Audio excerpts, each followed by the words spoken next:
people rioted, setting fire to buildings in over 100 cities nationwide.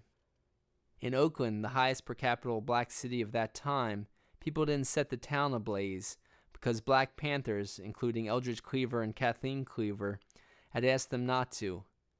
They said police would use rioting as an excuse to kill the Black Panthers. Police had ransacked Eldridge and Kathleen Cleaver's home previously and then went after Eldridge 4 days after MLK's assassination.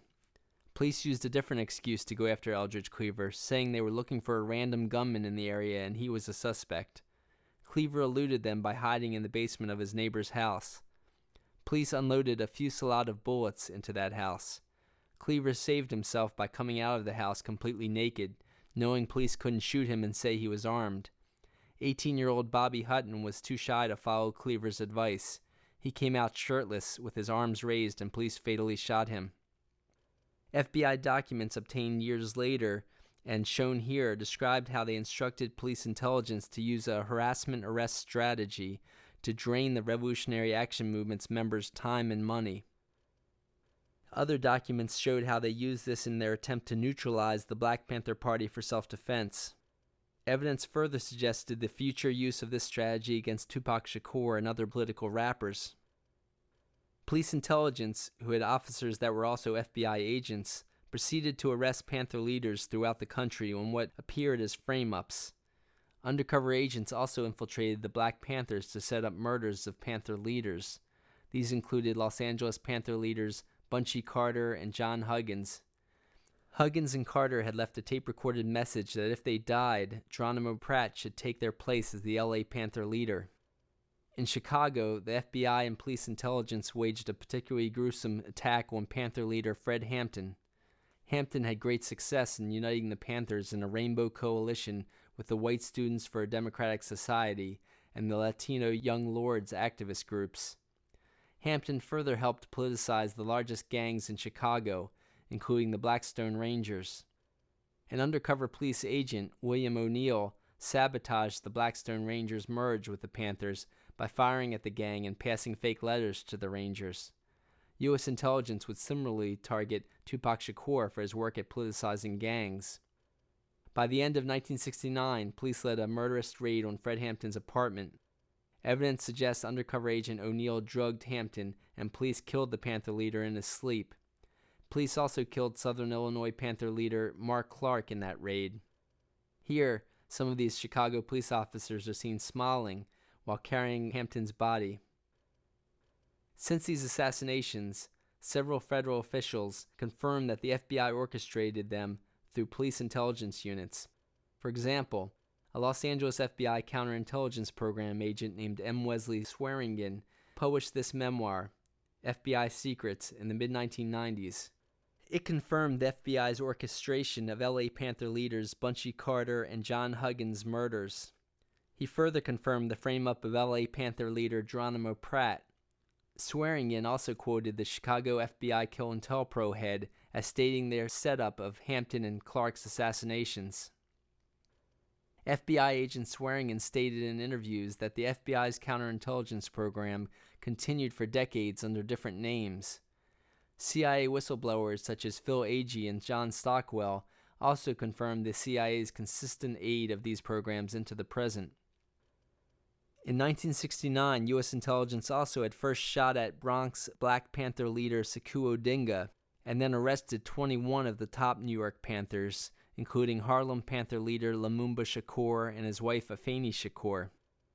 The Panther 21 decided that collected bail money should first free Afeni Shakur to be the Panthers' Harlem leader and New York spokesperson.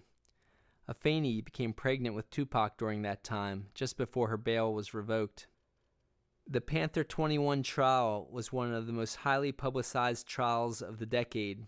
Several books were published about what turned into a tragicomic event, including a National Book Award winner. While very pregnant, Afeni Shakur represented herself in court. New York University professor Peter Zimroth, a former prosecutor, observed the whole trial and wrote about the incredible bias the judge showed in favor of the prosecution, including daily meetings the judge had with the prosecutor to coach him on gaining a conviction.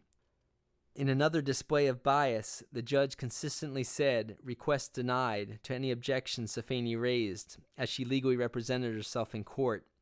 At one point, Afeni stood up and asked, "May we ask the district attorney to cooperate in having a just trial?" "Request denied," the judge snapped, leading the pro-Panther crowd filling the courtroom seats to both laughter and jeers. Professor Zimroth quoted jurors who said that Afeni's defense gained all of the Panther 21's acquittals. As the lead juror said, "Not guilty for so many counts against the Panther 21, Afeni sobbed in her hands, and many in the court cried with her."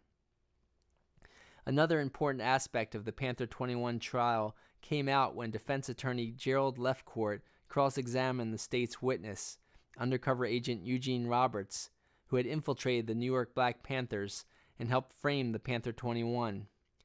Lefcourt said, "Isn't it a fact that you helped murder Malcolm X?" Roberts had previously infiltrated Malcolm X's group and was the first person to arrive at his bullet-ridden body.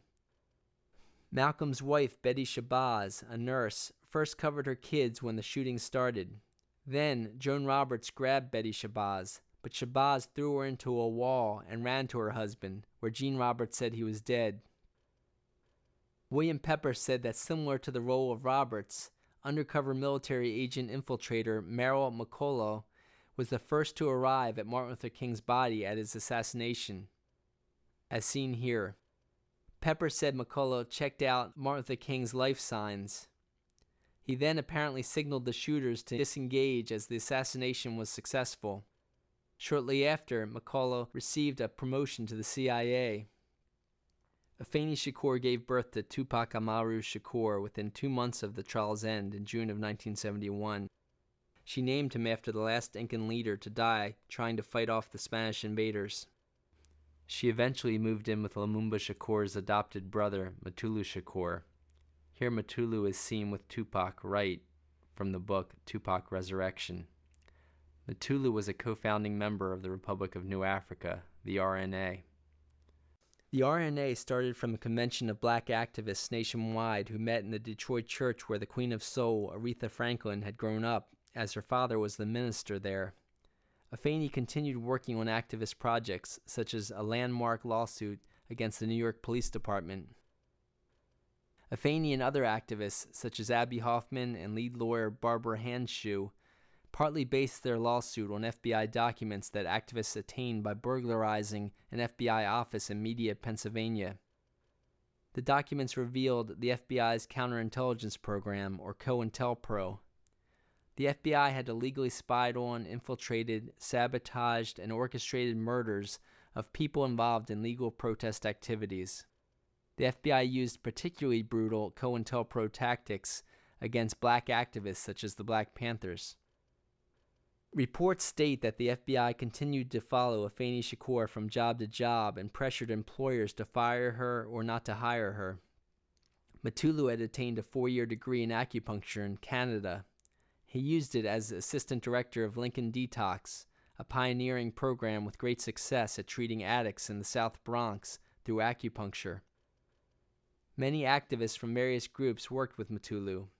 These included white former Students for a Democratic Society activists, including those linked to the Weather Underground, Puerto Rican independence activists, and former Black Panthers. As Mutulu remained active in the Republic of New Africa, he and Afeni took young Tupac to many activist meetings during those years. Other Shakurs experienced trials and tribulations in the 1970s.